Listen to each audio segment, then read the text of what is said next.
What's up guys, my name is Samir, owner here at Train Life Fit. I'm here to talk to you guys a little bit about bracing for compound movements, anything involving a lot of joints moving at once, barbell movements, your squats, your deadlifts, your bench press, things of that nature. So how do you brace for these movements? There's a lot of information out there talking about how to brace, and most of them talk about breathing into something, breathing into a belt, and then just holding your breath and then going throughout your movement. But there's a lot more to bracing than one may think, and we want to break it down for you here at Train Life Fit. So, step one is learning how to breathe. Breathing through your diaphragm versus breathing through your chest and your neck. So I challenge you to stop the video right now and just start breathing. Put your hand on your chest, put your hand on your belly, and notice where the air rises and falls first. And if it's gonna rise and fall through your chest and neck, guess what? It's really hard to access your core to move the weight you're trying to move. Okay? So learn to breathe through your diaphragm. So the way we teach it here at Train Life Fit is understanding where to put the air. Okay? So this takes a lot of practice, and practice needs to be done throughout the day, while you're lifting in the gym, constantly over and over. So what do? The first place you want to feel the air rise into would be your belly button area. So when you're inhaling, I challenge you, implore you to breathe through your nose.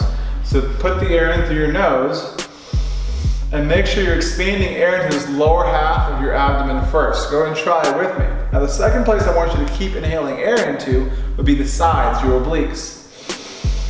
So your rib cage should start to expand this way, okay? So you're going out with your belly button, out through your rib cage, and the last place you want to inhale air into would be this upper abdominal cavity, right here. And then from there you can expand upward the rest of your T-spine. Just give your spine a full lift with that full breath. So you're thinking about it like a vase from the bottom all the way up to your spine.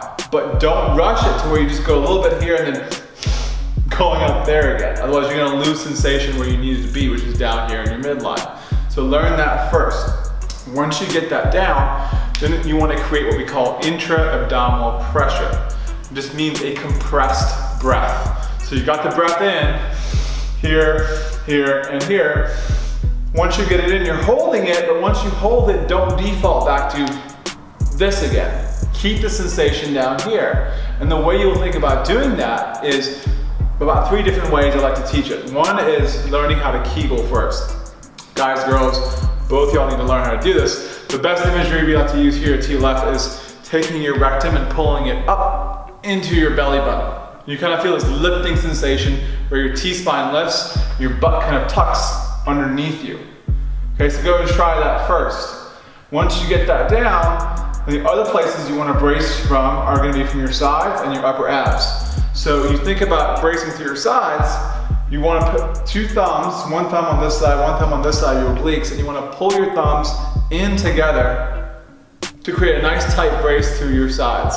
So you got the Kegel going, the sides going, and last but not least, the upper abs should just pull in and down to keep it nice and solid. So you have 3 locks, so to speak, your Kegel, your obliques, and your upper abdominals. Okay, that's happening after you take the deep breath in. If you want to go a little bit more advanced with it, I'd recommend Kegling first and then taking a deep breath in. That may seem difficult for most of you at first, so don't worry about getting it down pat, but if you do your Kegel first, you'll notice that it's easier down the line to get more air into your midline. So Kegel in, get a full breath, and then think obliques, upper abs, keep your breath in nice and tight, your brace tight through here and not through here, and then you go about your movement pattern.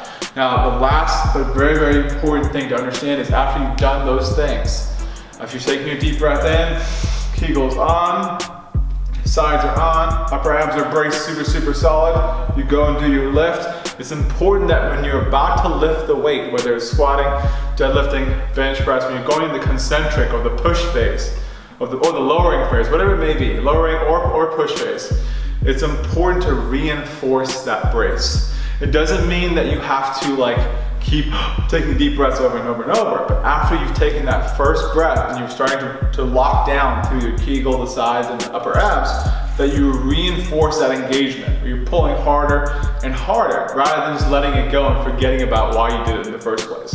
So just to recap everything, make sure you got this down. One is learn how to breathe through your diaphragm, fully expanding through your belly button, the sides, and your upper abs all the way up like a vase. Number 2, understand how to properly brace and tighten the muscles you want to tighten. The muscles of your pelvic floor through kegling, your obliques, and your upper abs. Last but not least, make sure you reinforce that bracing before you actually move the weight, lowering or pushing, doesn't really matter, okay? So more on this, we'll go over more of this during specific movements like deadlifts, squats, bench, so on and so forth, and go over some of the nuances in different positions. But for now, I wanted to go into an introductory phase of how to brace. Hopefully this has been really resourceful for you. If you've liked this video, make sure you like the video, hit subscribe, and we'll see you next time in the next video. Peace.